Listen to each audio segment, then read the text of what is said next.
Hi and welcome to the Error Slayer YouTube channel. Today I will show you how to send a ticket to Riot Games. First step, open your web browser and type Riot Games support into the search bar and press enter.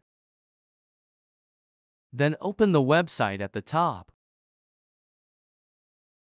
Click the Submit a Ticket button at the top. Then, click on the game for which you want to submit a ticket to Riot Games. On the page that opens, you need to select the subject of the ticket you want to submit. As you can see, there are many subject options. Riot may then ask you to log into your account. You can quickly log in by clicking the Sign In button. After logging in, you will be automatically redirected to the ticket page. Now, you must fill in all the requested information completely and clearly state the reason for submitting your ticket. If there is an asterisk at the end of the question, you must answer it.